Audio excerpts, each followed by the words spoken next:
우리가 정말 자주 듣지만 어쩌면 그 깊은 뜻은 놓치고 있을지도 모르는 문장의 하나였습니다.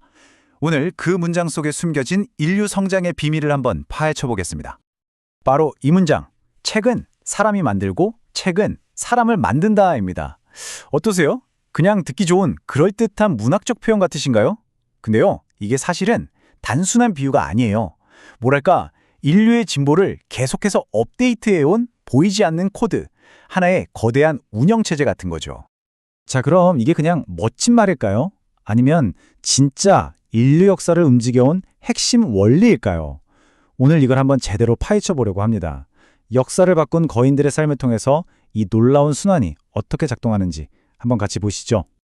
자, 첫 번째 섹션에서는요, 이 경이로운 순환에 대해 이야기해 볼 거예요. 한 사람의 경험이 어떻게 책이 되고 그 책이 또 다른 사람의 운명이 되는지 그 과정 말이죠. 그리고 두 번째, 책 속에 담긴 정신입니다.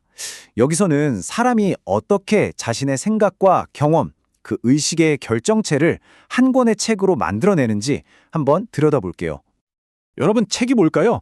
그냥 종이를 묶어놓은 걸까요? 절대 아니죠. 책은요, 한 사람이 평생을 살면서 겪은 그 모든 경험, 그 치열한 고민, 그리고 아하 하고 얻은 깨달음이 고스란히 담겨있는 뭐랄까 의식의 기록 장치 같은 거예요. 정말 말 그대로 한 사람이 만들어낸 작은 우주라고 할 수 있겠죠. 이걸 아주 잘 보여주는 예가 바로 스티브 잡스예요. 자, 아이폰 하면 딱 떠오르는 게 뭐죠? 맞아요. 그 단 하나의 홈 버튼. 그게 그냥 어느 날 갑자기 유레카 하고 떠오른 영감이었을까요? 전혀 아니에요. 잡스는 젊었을 때부터 단순함의 철학이 대체 뭘까? 이걸 찾아 엄청나게 헤맸거든요.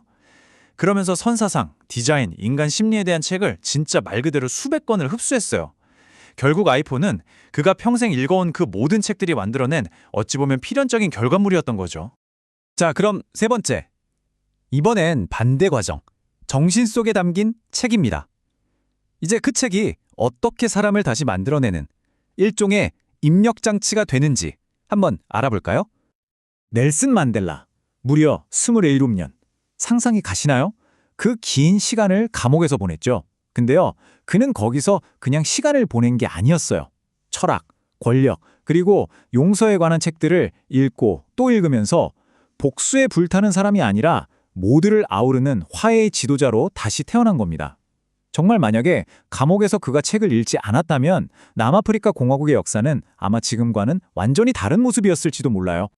빌 게이츠도 빼놓을 수 없죠. 엄청난 독서광인 거 다들 아시잖아요. 이 사람은 독서를 통해서 자기 생각, 특히 전략적 사고를 계속해서 업데이트해요.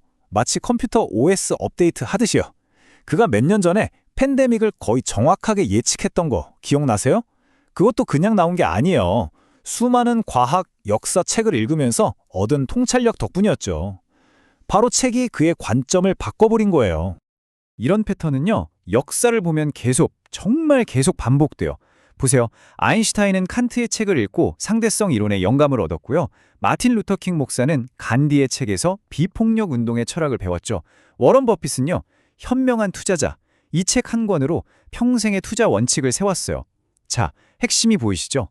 책 한 권이 한 사람을 바꾸고 그 한 사람이 세상을 바꾼다, 이겁니다. 자, 그럼 네 번째 파트, 힘의 원천입니다. 그럼 여기서 당연히 이런 질문이 생기죠.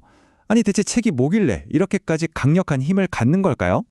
그 비밀을 한 세 가지 정도로 요약해 볼 수 있을 것 같아요. 첫째, 책은요, 저자가 몇 년 혹은 몇십 년 동안 겪은 시행착오를 단 몇 시간 만에 우리 걸로 만들어주는 타임머신 같은 거예요. 둘째, 감정적인 거 싹 빼고 오직 팩트랑 논리만 전달하는 가장 냉정한 스승이 되어주죠.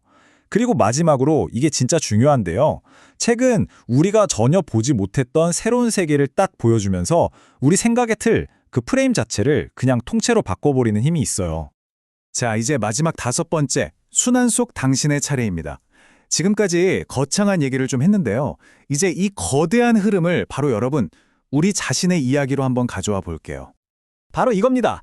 한 사람의 지혜가 책으로 웅축되고 그 책이 다시 다른 사람에게 들어가서 관점을 바꾸고 결국 새로운 미래를 만들어내는 거죠. 사람에서 책으로 그리고 다시 책에서 사람으로 이 고리는요, 인류 문명이 시작된 후로 단 한순간도 멈춘 적이 없어요. 지금 이 순간에도 계속 돌아가고 있는 거죠. 그래서 정말 중요한 게 뭐냐면요. 이게 그냥 저 멀리 있는 위인들만의 이야기가 아니라는 거예요. 이건 바로 제 이야기이고 또 여러분의 이야기입니다.